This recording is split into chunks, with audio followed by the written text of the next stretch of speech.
let's discuss question number 16. In which of the following complex the CFSE delta will be equal to 0? നമുക്കറിയാം ഈ question coordination കോമ്പൗണ്ടിൽ നിന്നാണ്. Coordination കോമ്പൗണ്ടിന്റെ അവസാന ടോപ്പിക്കുകളായ CFT നിന്നാണ് ഇവർ ചോദിച്ചിരിക്കുന്നത്. ഈ CFSE 0 വരുന്ന രണ്ട് കേസുകളെ നമ്മുടെ കയ്യിലുള്ളൂ. അത് D5 കോൺഫിഗറേഷനും D10 കോൺഫിഗറേഷനും. ഈ രണ്ട് കേസുകളിലാണ് CFSE വാല്യൂ എന്തായി മാറുന്നത്? 0 ആയി മാറുന്നത്. അങ്ങനെയാണെങ്കിൽ നമ്മൾ തന്നിരിക്കുന്ന ഓപ്ഷൻസിൽ ഓരോ ആൾക്കാരെയും ഒന്ന് അനലൈസ് ചെയ്യുകയാണ്.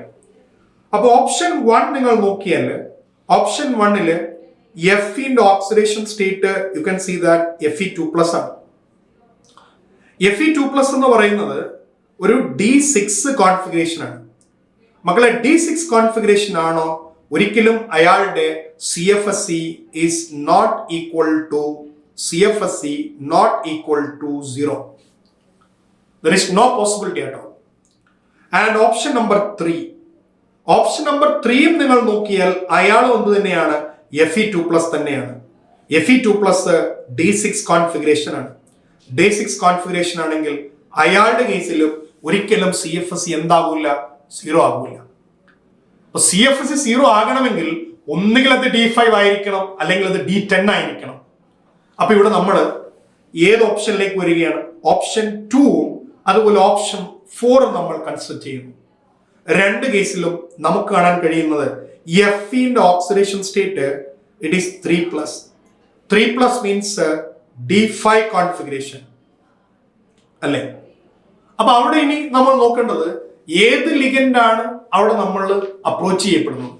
നോക്കൂ, നമുക്കറിയാം നമ്മുടെ കയ്യിലുള്ള ആദ്യത്തെ ലിഗൻഡ് ആരാണ്? Ethylene diamine.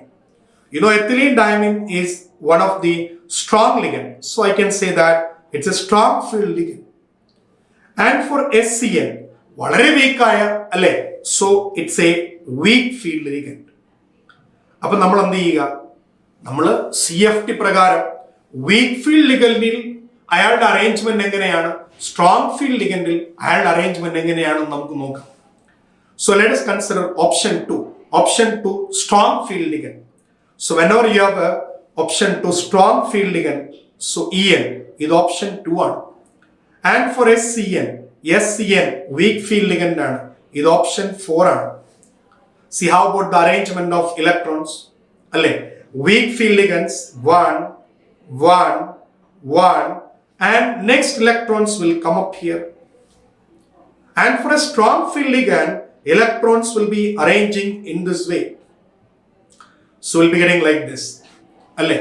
അപ്പൊ ഇവിടെ നമ്മൾ ഇതിന്റെ രണ്ടിന്റെയും എന്ത് ചെയ്യുന്നു? CFSE കാൽക്കുലേറ്റ് ചെയ്യുകയാണ്. നോക്കൂ, ഞാൻ ഓപ്ഷൻ 2 എഴുതുകയാണ്.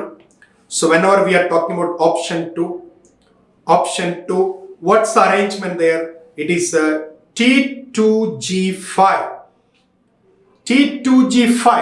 So what is CFSE there? CFSE 5 into minus 2/5 delta O, which is equal to minus 10 അല്ലേ? minus 10/5 delta O, which is equal to minus 2 delta O. പക്ഷേ നമ്മൾ വീക്ക് ഫീൽഡ് ലിഗൻഡിലേക്ക് വരികയാണ്. നാലാമത്തെ കേസിലേക്ക് വരികയാണ്. What is the arrangement there? Arrangement T2G3 അല്ലേ? And what is next? EG2.